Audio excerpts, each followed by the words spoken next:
தெய்வத்தின் தெய்வமான சேர்மன் அழகு அருணாச்சல சுவாமியாகி அமர்ந்தார்.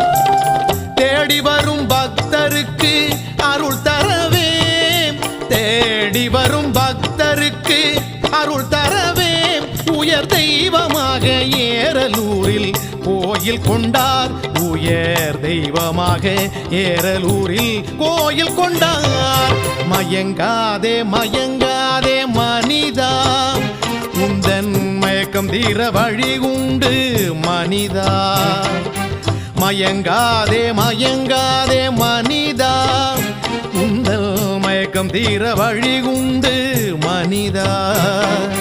தயங்காதே தயங்காதே மனிதா, தயங்காதே தயங்காதே மனிதா. தெய்வம் சேர்ம சுவாமி